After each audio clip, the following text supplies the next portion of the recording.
Hi friends, education for all channel में आप सभी का हार्दिक स्वागत है। हम कर रहे हैं अध्याय 16 पाचन एवं अवशोषण। इसमें आज हम आगे क्या करेंगे? पाचन ग्रंथियां। शुरू करते हैं आज की क्लास। आहार नाल से संबंधित पाचन ग्रंथियों में लार ग्रंथियां, यकृत और अग्नाशय शामिल है। कौन कौन से शामिल है पाचन ग्रंथियां में? लार ग्रंथियां, यकृत और अग्नाशय शामिल है। लार का निर्माण 3 जोड़ी ग्रंथियों द्वारा होता है। ये है गाल में कर्णपूरण, निचले जबड़े में अधोजम, अचुंबकीय तथा जीहा के नीचे स्थित अधोजीहा। इन ग्रंथियों से लार मुख गुहा में पहुंचती है। प्रमुख 3 जोड़ी ग्रंथियां कौन कौन सी है? गाल में कर्णपूर्ण, निचले जबड़े में स्थित अधोजम व अचुंबकीय, जीहा के नीचे अधोजीहा। कौन कौन सी है? कर्णपूर्व, मेरे साथ साथ रिपीट कीजिएगा, कर्णपूर्व, अधोजम और अधोजीहा। एक बार फिर से रिपीट कीजिएगा, ये कौन कौन सी ग्रंथियां हैं? कर्णपूर्व, अधोजम और अधोजीवा। आगे देखते हैं। यकृत, जिसे इंग्लिश में लीवर कहते हैं, मनुष्य के शरीर की सबसे बड़ी ग्रंथि है। इंपॉर्टेंट क्वेश्चन है, मानव शरीर की सबसे बड़ी ग्रंथि कौन सी है? यकृत या लीवर? क्या है? मानव शरीर की सबसे बड़ी ग्रंथि कौन सी है? रिपीट कीजिएगा, यकृत या लीवर। याद हो गया होगा ये क्वेश्चन आपको। हमारे शरीर की सबसे बड़ी ग्रंथि यकृत लीवर है, जिसका वयस्क में भार लगभग 1.2 से 1.5 किलोग्राम होता है। मतलब 1 किलो से 1.25 किलो के आसपास इसका भार होता है। यह उदर के मध्य पट के ठीक नीचे स्थित होता है। इसकी 2 पालियां होती है। कितनी पालियां होती है? 2। यकृत पालिकाएं यकृत की संरचनात्मक और कार्यात्मक इकाई है। इंपॉर्टेंट है। यकृत की संरचनात्मक और कार्यात्मक इकाइयां कौन है? यकृत पालिकाएं। यकृत की संरचनात्मक और कार्यात्मक इकाइयां कौन सी है? यकृत पालिकाएं। इन जिनके अंदर यकृत कोशिकाएं रज्जु की तरह व्यवस्थित रहती है। किसकी तरह व्यवस्थित रहती है? रज्जु की तरह। प्रत्येक पालिका संयोजी ऊतक की एक पतली परत से ढकी होती है। प्रत्येक पालिका किससे ढकी होती है? संयोजी ऊतक से, जिसे ग्लीसन्स कैप्सूल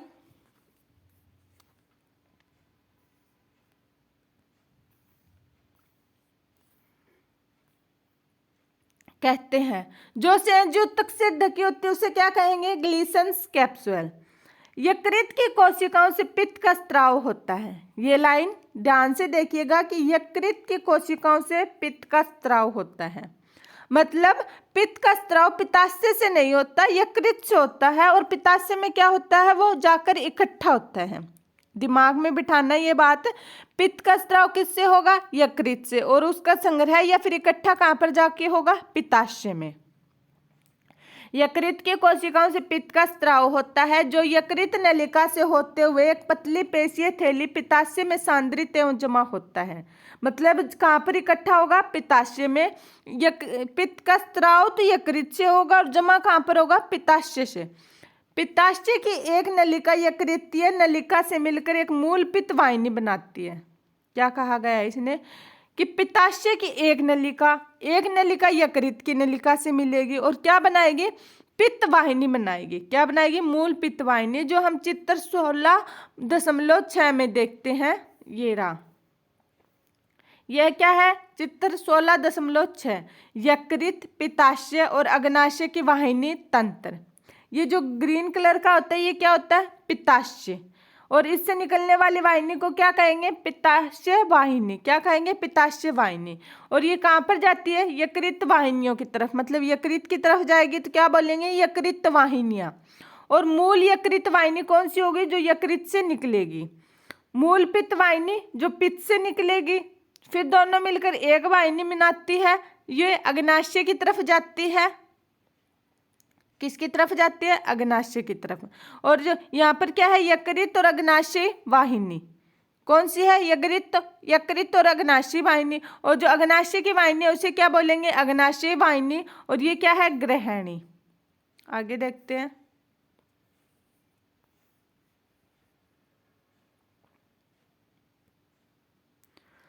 पित्ताशय नलिका एवं अग्नाशय नलिका दोनों मिलकर यकृत अग्नाशय वाहिनी द्वारा ग्रहणी में खुलती है, जो ओडी अवरोधनी से नियंत्रित होती है। एक बार फिर से सुनिएगा ये लाइन। पित्ताशय नलिका जो पित्ताशय से निकलेगी, अग्नाशय नलिका जो अग्नाशय से निकलती है, दोनों मिलकर यकृत अग्नाशय वाहिनी द्वारा ग्रहणी में खुलती है। किसमें खुलेगी? ग्रहणी में। जो किसके द्वारा नियंत्रित होगी? ओडी अवरोधनी के द्वारा। ध्यान से सुनिएगा, किसके द्वारा नियंत्रित होगी? ओडी अवरोधनी के द्वारा। नेक्स्ट है अग्नाशय, जो कड़छी आकार के ग्रहणी के बीच स्थित एक लंबी ग्रंथि है। क्या है? अग्नाशय है, ये कड़छी आकार के ग्रहणी के बीच स्थित एक लंबी ग्रंथि है, जो बृहस्त्रावी और अंतःस्रावी दोनों ही ग्रंथियों की तरह कार्य करती है। मोस्ट इंपॉर्टेंट क्वेश्चन है ये, ध्यान से सुनिएगा। क्वेश्चन क्या आता है? ऐसी ग्रंथि का नाम बताओ जो बृहस्त्रावी और अंतःस्रावी दोनों है। तो किसका नाम लोगे आप? अग्नाशय का। इंपॉर्टेंट लाइन आप इसको अंडरलाइन कर लीजिएगा कि जो बृहस्त्रावी और अंतःस्रावी दोनों ही ग्रंथियों की तरह कार्य करती है। कौन करती है? अग्नाशय। बृहस्त्रावी भाग से अक्षारीय अग्नाशय स्राव निकलता है। जो बृहस्त्रावी होती है उससे कौन सा निकलेगा? अक्षारीय अग्नाशय स्राव निकलता है, जिसमें एंजाइम होते हैं। क्या होते हैं? एंजाइम। और अंतःस्रावी भाग से इंसुलिन और ग्लूकागोन नामक हार्मोन का स्राव होता है। आप यहाँ पर है ना मोस्ट इंपॉर्टेंट स्टार लगा लीजिएगा, हर एक पॉइंट इंपॉर्टेंट है।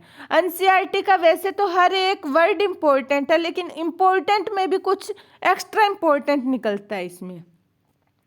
अपना जो इंसुलिन है और ग्लूकागोन है, जो ये हार्मोन है, ये किससे स्रावित होता है? अंतःस्रावी अग्नाशय से। किससे? अंतःस्रावी अग्नाशय से इंसुलिन और ग्लूकागोन हार्मोन स्राव होता है। आगे देखते हैं भोजन का पाचन। जो हम भोजन खाते हैं फिर उसका क्या होता है? पाचन। और पाचन कैसे होता है इसके बारे में जानेंगे, क्योंकि खा लिया अगर वो पचेगा नहीं तो फिर ना तो वो हमारे कोई काम का होता है, शरीर बीमार होता है और कोशिकाओं तक उसकी ऊर्जा नहीं पहुंच पाती। तो भोजन का पाचन होना बहुत ही आवश्यक है। देखते हैं कैसे होता है। पाचन की प्रक्रिया यांत्रिक और रासायनिक विधियों द्वारा संपन्न होती है। किसके द्वारा? यांत्रिक और रासायनिक विधियों द्वारा संपन्न होती है। मुख गुहा के मुख्यतः दो प्रकार है, भोजन चवरण और निगलने की क्रिया। अपने जो मुख है, मुख गुहा में इसके दो प्रमुख कार्य हैं। कौन कौन सा? एक तो भोजन का चवरण, हम दांतों की सहायता से चबाते हैं, और दूसरा निगलने की प्रक्रिया। चबा हुआ भोजन हम क्या करते हैं? फिर निगलते हैं। लार की मदद से दांत और जीवा भोजन को अच्छी तरह चबाने और मिलाने का कार्य करते हैं। जो दांत से अपन भोजन को छोटे छोटे टुकड़ों में तोड़ते हैं, चबाते हैं, उसमें क्या मिल जाती है? फिर जीभ की हेल्प से और मुख की हेल्प से उसमें लार मिल जाती है। क्या मिल जाती है? लार मिल जाती है। लार का श्लेष्म भोजन कणों को चिपकाने एवं उन्हें बोलस के रूप में रूपांतरित करने में मदद करता है। ये लार क्या है? अपन जिसको आम भाषा में थूक बोलते हैं उसको ही लार कहते हैं। इसका मेन काम क्या होता है? भोजन के कणों को चिपकाने और उन्हें बोलस में रूपांतरित करने में हेल्प करता है। किसमें? उसको चबाने, चिपकाने और बोलस में रूपांतरित करने में हेल्प करता है। जो अपना ये मुंह का थूक होता है ये। इसके उपरांत निगलने की क्रिया द्वारा बोलस गर्शनी से गर्शिका में चला जाता है। जब बाद में जब वो बोलस में बन जाता है तो जब हम निगलना मतलब गिटना, किसी चीज को हम गिटते हैं ना, उसको क्या बोलेंगे हिंदी में? निगलना। निगलने की क्रिया द्वारा बोलस गर्शनी से गर्शिका में चला जाता है, मतलब हमारे गले वाली पाइप में चला जाता है। बोलस पेशीय संकुंचन के कर्माकुंचन मतलब पेरिस्टलेसिस द्वारा गर्शिका में आगे बढ़ता है, मतलब अपने आप उसमें गति होती है। अब जैसे हम गले से जो भोजन अंदर निगल लेते हैं तो वो वापस हम बाहर नहीं निकाल सकते, वो अपने आप पेट के अंदर चला जाएगा, हमारे कंट्रोल में नहीं होता। वो कौन सी गति होगी उसमें? पेशीय संकुंचन कर्माकुंचन। कौन सी गति होगी? कर्माकुंचन। याद रखना। जठर ग्रासिका अवरोधनी भोजन के अमाशय में प्रवेश को नियंत्रित करती है। क्या? जठर ग्रासिका है अवरोधनी, जो भोजन के अमाशय में प्रवेश को नियंत्रित करती है। आगे लार जो मुख गुहा में विद्युत अपघट्य electrolyte sodium potassium chloride hydrocarbonate और एंजाइम लार एमाइलेज और टाइलेन लाइसोजाइम होते हैं। क्या है, अपने थूक में या लार में क्या क्या होता है, विद्युत अपघट्य। विद्युत अपघट्य कौन कौन से होंगे, मेरे साथ रिपीट कीजिएगा, कोई शर्म की बात नहीं है, बोल के कीजिएगा, नींद भी नहीं आएगी अगर लेक्चर सुन रहे हो तो, साथ में आपके दिमाग में ये चीज़ें बैठेगी। साथ के साथ बोलिएगा, सोडियम पोटासियम क्लोरीन हाइड्रोकार्बोनेट। और एंजाइम कौन कौन से है लार में, लार एमाइलेज या टाइलिन अथवा लाइसोजाइम। कौन कौन से एंजाइम है, इंपॉर्टेंट है ये एंजाइम,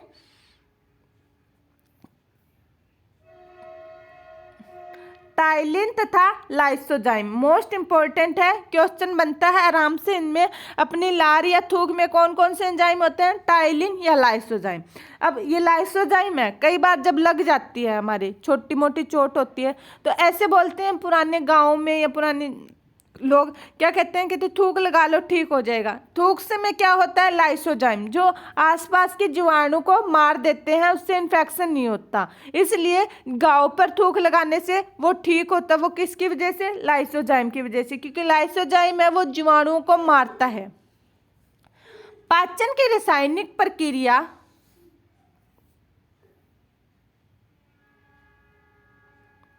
मुख गुहा में कार्बोहाइड्रेट को जल अपघटित करने वाली एंजाइम टाइलिन या लार एमाइलेज की सक्रियता में से प्रारंभ होती है।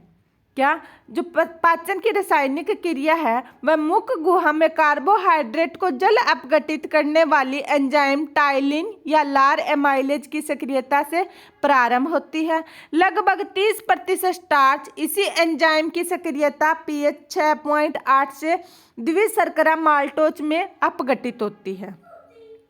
क्या है, जो 30% स्टार्च है वो एंजाइम की सक्रियता, उसकी pH कितनी हो गई, 6.8। मतलब हमारे मुंह की pH कितनी है, 6.8। लगभग हम इसको न्यूट्रल ही मानते हैं, क्योंकि 7 पर क्या होती है, न्यूट्रल होती है, तो 6.8 है कि द्विशर्करा माल्टोज में अपघटित होती है। लार में उपस्थित लाइसोजाइम जीवाणुओं के संक्रमण को रोकता है। ये बात मैंने बताई जो पीछे, वही है कि जो लार में उपस्थित लाइसोजाइम है वो जीवाणुओं के संक्रमण को रोकता है। स्टार्च है वो किस में चेंज होगा, माल्टोज में। किसकी हेल्प से, लार एमाइलेज की हेल्प से, जिसके pH 6.8 है। ये अपना जो स्टार्च है वो किस में चेंज होता है, माल्टोज में। मेरे पीछे पीछे बोलिएगा, स्टार्च किस में चेंज होता है, माल्टोज में। स्टार्च किस में चेंज होता है, माल्टोज में। और किसकी सहायता से, लार एमाइलेज की। किसकी सहायता से, लार एमाइलेज की, जिसकी pH कितनी है, 6.8। कितनी है, 6.8। आगे कर देखते हैं। अमाशय की म्यूकोसा में जठर ग्रंथियां स्थित होती हैं। अमाशय की जो म्यूकोसा है उसमें कौन सी ग्रंथियां स्थित होती है, जठर ग्रंथियां स्थित हैं। जठर ग्रंथियों में मुख्य रूप से 3 प्रकार की कोशिकाएं होती है। कौन कौन सी, म्यूकस का स्त्राव करने वाली श्लेष्मा ग्रीवा कोशिकाएं। जो म्यूकस का स्त्राव करती है वो कौन सी कोशिकाएं होती है, श्लेष्मा ग्रीवा कोशिकाएं इंपॉर्टेंट है। पेप्टिक या मुख्य कोशिकाएं जो प्रो एंजाइम पेप्सिनोजन का स्त्राव करती हैं। डायरेक्ट क्वेश्चन आते हैं कि पेप्टिक कोशिकाएं किसका स्त्राव करेगी, प्रो एंजाइम पेप्सिनोजन का, या फिर पेप्सिनोजन किसके द्वारा रिलीज होता है या स्त्रावित होता है, पेप्टिक कोशिकाओं के द्वारा। तीसरा है बीतीय या ऑक्सिंटिक कोशिकाएं जो हाइड्रोक्लोरिक अम्ल या नेज कारक स्त्रावित करती है। ये मोस्ट इंपॉर्टेंट क्वेश्चन है, लगभग हर एग्जाम में कभी पूछ लिया जाता है। कौन सा, जो ऑक्सिंटिक कोशिकाएं हैं वो किसका स्त्राव करती है, हाइड्रोक्लोरिक का, और नेज कारक स्त्रावित करती हैं। नेज कारक विटामिन B12 के अवशोषण के लिए आवश्यक है। नेज कारक किसके लिए आवश्यक है, विटामिन B12 के अवशोषण के। अब मेरे साथ साथ आप ये फिर से रिपीट करेंगे।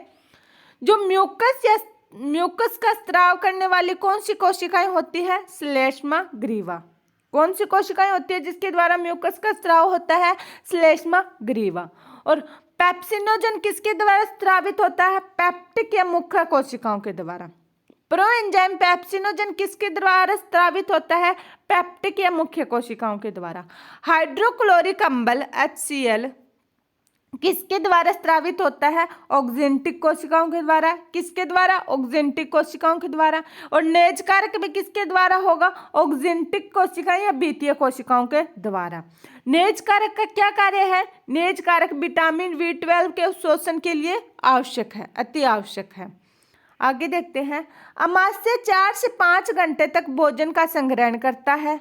अमाशय की पेशीय दीवार के संकुचन द्वारा भोजन अम्लीय जठर से पूरी तरह मिल जाता है। मतलब अमाशय की पेशीय दीवार के संकुचन द्वारा भोजन अम्लीय जठर रस से पूरी तरह मिल जाता है, जिसे क्या बोलेंगे? काइम। क्या कहेंगे? काइम।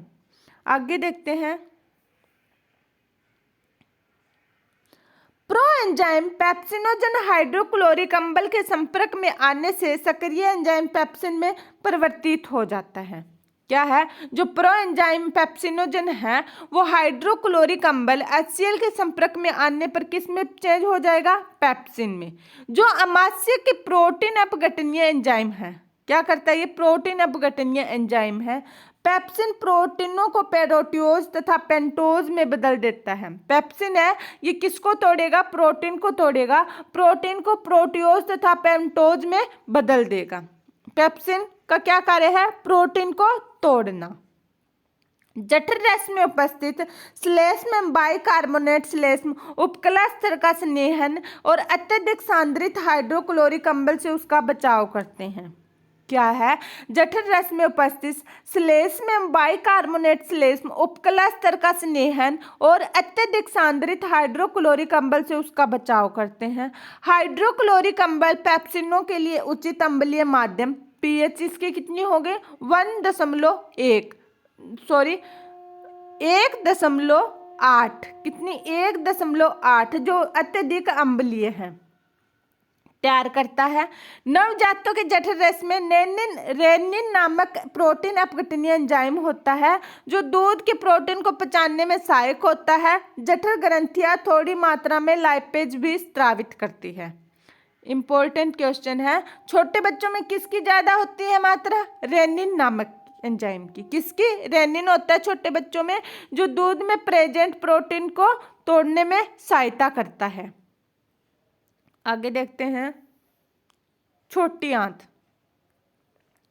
छोटी आंत का पेशीय स्तर कई तरह की गतियों से उत्पन्न करता है। क्या है? जो छोटी आंत का पेशीय स्तर है वो कई तरह की गतियां उत्पन्न करता है। इन गतियों से भोजन विभिन्न स्रावों से अच्छी तरह मिल जाता है और पाचन की क्रिया सरल हो जाती है। यकृत अग्नाशय नलिका द्वारा पित्त, अग्नाशय रस और आंतर रस छोटी आंत में छोड़े जाते हैं। यकृत अग्नाशय नलिका है, उसके द्वारा पित्त, अग्नाशय रस और आंतर रस छोटी आंत में छोड़े जाते हैं। अग्नाशय रस में ट्रिप्सिनोजन, काइमोट्रिप्सिनोजन, प्रोकार्बोक्सीपेप्टेज, एमाइलेज और न्यूक्लियेज एंजाइम निष्क्रिय रूप में होते हैं। अपने अग्नाशय रस है उसमें कौन कौन से एंजाइम होंगे जो एक्टिव नहीं होंगे, निष्क्रिय रूप में होंगे, वो सक्रिय रूप में नहीं होते। कौन कौन से हैं? रिपीट कीजिएगा मेरे साथ साथ। ट्रिप्सिनोजन, काइमोट्रिप्सिनोजन, प्रोकार्बोक्सीपेप्टिडेज, एमाइलेज और न्यूक्लियेज एंजाइम। एक बार फिर से रिपीट कीजिएगा, साथ साथ जोर से बोलना है।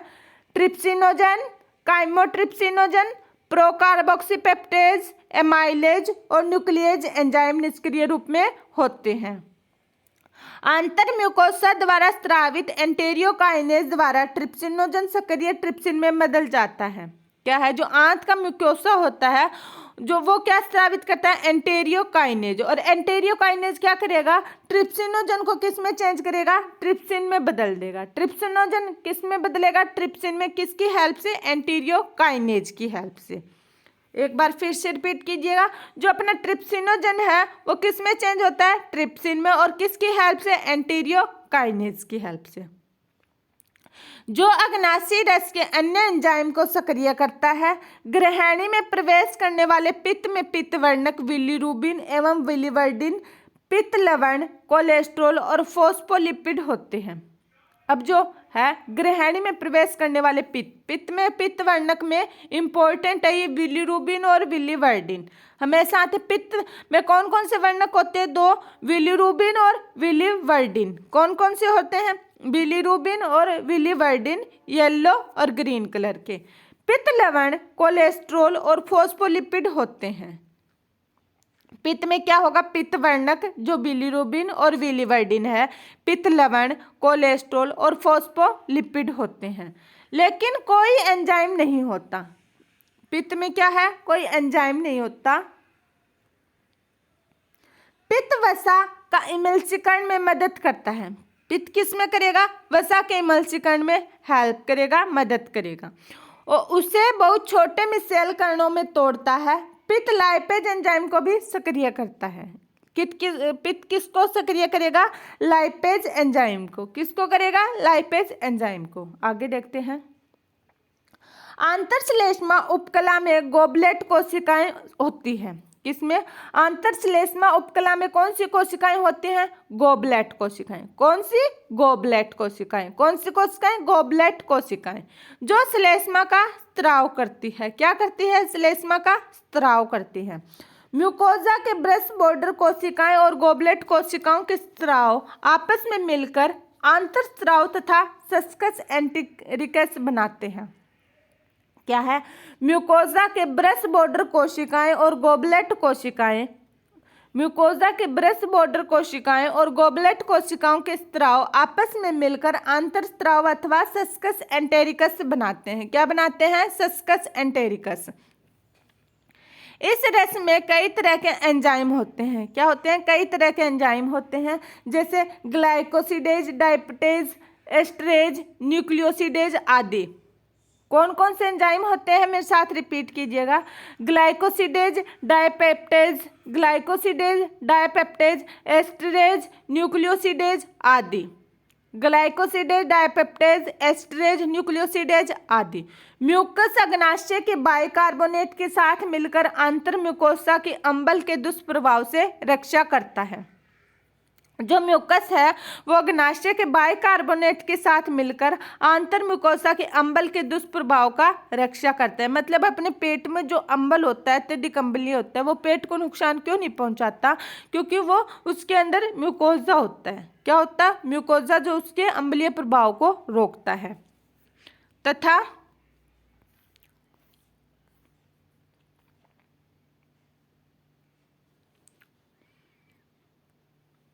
एंजाइमों की सक्रियता के लिए आवश्यक क्षारीय माध्यम पीएच 7.8 तैयार करता है। एंजाइमों की सक्रियता के लिए आवश्यक क्षारीय माध्यम क्या करेगा? पीएच 7.8 तैयार करता है। इस प्रक्रिया में सब म्यूकोजल ब्रूनर ग्रंथि मदद करती है। कौन सी ग्रंथि मदद करेगी? सब म्यूकोजल ब्रूनर ग्रंथि। मेरे साथ साथ इस ग्रंथि का नाम लीजिएगा, सब म्यूकोजल ब्रूनर ग्रंथि। क्या? सब म्यूकोजल ब्रूनर ग्रंथि। आगे देखते हैं। आंत में पहुंचने वाले काई में उपस्थित प्रोटीन, प्रोटियोज और पेप्टिन, आंशिक अपघटित प्रोटीन, अग्नाशय रस के प्रोटीन अपघटीय एंजाइम निम्न रूप से क्रिया करते हैं। देखते हैं। प्रोटीन, पेप्टोन, प्रोटियोज किस में चेंज होते हैं? डाइपेप्टाइड में। किस में होते हैं? डाइपेप्टाइड में। और किसकी प्रेजेंस में? ट्रिप्सिन, काइमोट्रिप्सिन, कार्बोक्सीपेप्टेज की प्रेजेंस में। रिपीट कीजिएगा एक बार मेरे साथ। Protein, peptone, protein, peptone, proteose किस में चेंज होंगे? डाइपेप्टाइड में। रिपीट कीजिएगा। Protein, peptone, proteose. क्या नाम है? प्रोटीन, पेप्टोन, प्रोटोज किस में चेंज होंगे? डाइपेप्टाइड में। किसके हेल्प से या किसकी प्रेजेंस में? ट्रिप्सिन या काइमोट्रिप्सिन और कार्बोक्सीपेप्टेज की प्रेजेंस में। ट्रिप्सिन, काइमोट्रिप्सिन, कार्बोक्सीपेप्टेज की प्रेजेंस में। आगे देखते हैं। कायम के कार्बोहाइड्रेट अग्नाशय माइलेज द्वारा डाइसेक्राइड में जल अपघटित होते हैं। जैसे पॉलीसेक्राइड स्टार्च है, वो किस में अपघटित होगा? डाइसेक्राइड में। किसकी प्रेजेंस में? एमाइलेज की। पॉलीसेक्राइड स्टार्च किस में चेंज होगा या किस में अपघटित होगा? डाइसेक्राइड में। और किसकी प्रेजेंस में? एमाइलेज की। आगे है। वसा पित्त की मदद से लाइपेजेज द्वारा क्रमशः डाई और मोनोग्लिसराइड में टूटते हैं। वसा है वो किस में टूटेगी? डाइग्लिसराइड में। किसकी प्रेजेंस में? लाइपेज की हेल्प या प्रेजेंस में। और डाइग्लिसराइड किस में टूटेगा? मोनोग्लिसराइड में। वसा किस में टूटती है? पहले डाइग्लिसराइड में, डाइग्लिसराइड से मोनोग्लिसराइड में, और किसकी प्रेजेंस में? लाइपेज की प्रेजेंस में। आगे देखते हैं। अग्नाशय रस के न्यूक्लियस न्यूक्लिक अम्लों को न्यूक्लियोटाइड और न्यूक्लियोसाइड में पाचित करते हैं। क्या है? जो अग्नाशय रस के न्यूक्लियस न्यूक्लिक अम्लों को न्यूक्लियोटाइड और न्यूक्लियोसाइड में पाचित करते हैं। जैसे कि न्यूक्लिक अम्ल है, ये किस में अपघटित होगा? न्यूक्लियोटाइड में। और न्यूक्लियोटाइड किस में होगा? न्यूक्लियोसाइड में। किसके प्रेजेंस में? न्यूक्लियस की प्रेजेंस में। न्यूक्लिक अम्ल है वो किस में अपघटित होगा? न्यूक्लियोटाइड में। और न्यूक्लियोसाइड में किसकी प्रेजेंस में? न्यूक्लियस की प्रेजेंस में। आगे, आंतररस के एंजाइम उपयुक्त अभिक्रियाओं के अंतिम उत्पादों को पाचित कर अवशोषण योग्य सरल रूप में बदल देते हैं। पाचन की अंतिम चरण आंत की म्यूकोजल उपकला कोशिकाओं को बहुत समीप संपन्न होते हैं। क्या है? आंतररस के एंजाइम है जो उपयुक्त अभिक्रियाओं के अंतिम उत्पादों को पाचित कर अवशोषण योग्य सरल रूप में बदल देते हैं।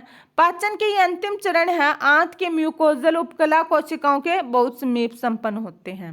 आगे देखते हैं, इनको देखेंगे नहीं, याद करेंगे आज। डाइपेप्टाइड है वो किस में अपघटित या टूटता है? अमीनो अम्ल में। किसकी प्रेजेंस में? डाइपेप्टेज की हेल्प से। रिपीट कीजिएगा, डाइपेप्टाइड है वो किस में चेंज होता है? अमीनो अम्ल में। और किसकी सहायता से? डाइपेप्टेज की सहायता से। जो डाइपेप्टाइड है वो अमीनो अम्ल में अपघटित या चेंज होता है डाइपेप्टाइज की सहायता से। माल्टोज है वो किस में टूटता है? ग्लूकोज में और माल्टेज की हेल्प से।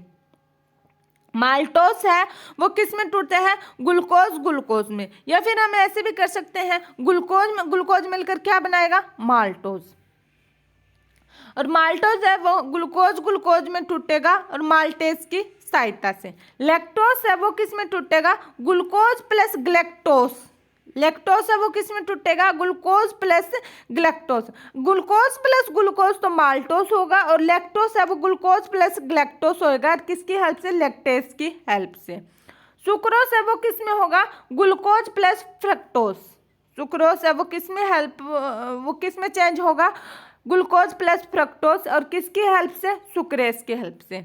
अब देखिए, ध्यान से देखिएगा, माल्टेज, लैक्टेज, सुक्रोज, तीनों में ग्लूकोज आ रहा है, तो यहाँ पर आपको क्या याद रखना है? माल्टेज है उसमें ग्लूकोज प्लस ग्लूकोज होगा, लैक्टेज है उसमें ग्लूकोज प्लस ग्लैक्टेज होगा, सुक्रोज है उसमें ग्लूकोज प्लस फ्रक्टोस होगा। याद हो गया होगा। और ये बीच वाले नाम आपको याद रह जाएंगे, क्योंकि माल्टोज है तो माल्टेज होगा, लैक्टेज है तो लैक्टेज होगा, और सुक्रोज है तो सुक्रेज होगा। याद हो गए होंगे मेरे ख्याल से। आगे देखते हैं। न्यूक्लियोटाइड किस में चेंज होता है? न्यूक्लियोसाइड में। और न्यूक्लियोसाइड किस में चेंज होता है? शर्करा प्लस अक्षारक। न्यूक्लियोटाइडेज है वो किस में चेंज होता है? न्यूक्लियोसाइड में। और न्यूक्लियोसाइड किस में चेंज होता है? शर्करा प्लस अक्षारक। अब जो न्यूक्लियोटाइडेज है वो किसकी हेल्प से न्यूक्लियोसाइड में चेंज होगा? न्यूक्लियोटाइड की हेल्प से। और न्यूक्लियोसाइड है वो शर्करा और अक्षार में किसकी हेल्प से होगा? न्यूक्लियोसाइडेज की हेल्प से। डाई व मोनोग्लिसराइड वसा अम्ल प्लस ग्लिसरॉल में चेंज होंगे लाइपेज की हेल्प से। डाई व मोनोग्लिसराइड है वो वसा अम्ल प्लस ग्लिसरॉल में चेंज होंगे किसकी हेल्प से? लाइपेज की हेल्प से। आगे हैं, ऊपर वर्णित जैव बृहत अणु, बृहत मतलब बड़े अणुओं के पाचन की क्रिया आंतर के ग्रहणी भाग में संपन्न होती है। इस तरह निर्मित सरल पदार्थ छोटी आंत के अगर शुक्रांतर और शुक्रांतर भागों में अवशोषित होते हैं। अपचित व अनावशेषित पदार्थ बड़ी आंत में चले जाते हैं। बड़ी आंत में कोई महत्वपूर्ण पाचन क्रिया नहीं होती, मतलब बड़ी आंत में कोई ज़्यादा महत्वपूर्ण पाचन क्रिया नहीं होती। बड़ी आंत का कार्य है कुछ जल, खनिज व औषध का अवशोषण। बड़ी आंत का क्या कार्य है? कुछ जल, खनिज और औषध का अवशोषण। औषध क्या होती है? दवाइयाँ। श्लेष्म का स्राव जो अपचित उत्सर्ज्य पदार्थ के कणों को चिपकाने और स्नेहन होने के कारण उनका बाहर निकास आसान बनाता है। अपचित और अवशोषित पदार्थों को मल कहते हैं, जो अस्थायी रूप से मल त्यागने से पहले तक मलाशय में रहता है। आगे है जठर आंतरिक पथ की क्रियाएं विभिन्न अंगों को उचित समय के लिए तंत्रिका और हार्मोन के नियंत्रण से होती है। भोजन के भोज्य पदार्थों को देखने, उनकी गंध और अथवा मुख गुहानली में उपस्थित लार ग्रंथियों के स्राव के लिए उद्दीपित कर सकती है। इसी प्रकार जठर आंतरिक स्राव भी तंत्रिका संकेतों से उद्दीपित होते हैं। आहार नाल के विभिन्न भागों की पेशियों की सक्रियता भी स्थानीय एवं केंद्रीय तंत्रिकीय क्रियाओं द्वारा नियमित होती है। हार्मोनल नियंत्रण के अंतर्गत जठर और आंतरिक म्यूकोसा से निकलने वाले हार्मोन पाचक रसों के स्राव को नियंत्रित करते हैं। आगे है जंतुओं की ऊर्जा आवश्यकताओं एवं भोजन में निहित ऊर्जा को ऊष्मीय ऊर्जा के रूप में व्यक्त किया जाता है, क्योंकि अंत में सभी प्रकार की ऊर्जा ऊष्मीय ऊर्जाओं में परिवर्तित होती है। इसे सामान्यतः कैलोरी अथवा जूल के रूप में मापा जाता है, जो 1 ग्राम जल के ताप को 1 डिग्री सेल्सियस गर्म करने की ऊर्जा मात्रा है। क्योंकि यह ऊर्जा की अत्यल्प मात्रा है, अतः कार्यकीय वैज्ञानिक प्राय किलो कैलोरी अथवा किलो जूल इकाई का प्रयोग करते हैं। 1 किलो कैलोरी ऊर्जा की वह मात्रा है जिसकी आवश्यकता 1 kg जल का ताप 1 डिग्री सेल्सियस तक बढ़ाने के लिए होती है। पोषण विज्ञानी परंपरागत ढंग से किलो कैलोरी को कैलोरी अथवा जूल सदा ही कैपिटल अक्षर के रूप में व्यक्त करते हैं। 1 बम कैलोरीमीटर ऑक्सीजन से भरा हुआ धातु का एक बंद कक्ष 1 ग्राम खाद्य पदार्थ की पूर्ण दहन से मोचित ऊर्जा को खाद्य का स्थूल कैलोरी मान, ऊष्मीय मान अथवा स्थूल ऊर्जा मान कहते हैं। 1 ग्राम खाद्य पदार्थ का वास्तविक दहन ऊर्जा उस खाद्य का कारिक मान, कार्बोहाइड्रेट, प्रोटीन, वसा के स्थूल ऊष्मीय कैलोरी मान 4.1 किलो कैलोरी पर ग्राम, 5.65 किलो कैलोरी पर ग्राम एवं 9.45 किलो कैलोरी पर ग्राम है। किसका इसका पता है? कार्बोहाइड्रेट का तो है 4.1 किलो कैलोरी पर ग्राम, प्रोटीन का है 5.65 किलो कैलोरी पर ग्राम और वसा का है 9.45 किलो कैलोरी पर ग्राम, जबकि उनका कारिक ऊर्जा मान क्रमशः 4.0 किलो कैलोरी पर ग्राम और 9.0 कैलोरी पर ग्राम होता है। आगे आता है पाचित उत्पादों का अवशोषण, जो हम अगली क्लास में करेंगे क्योंकि फिर वीडियो की लेंथ ज़्यादा हो जाएगी। इसके साथ ही आज की क्लास समाप्त करते हैं। जानने से पहले वीडियो को लाइक, चैनल को सब्सक्राइब एंड अपने दोस्तों के साथ शेयर जरूर करें। धन्यवाद।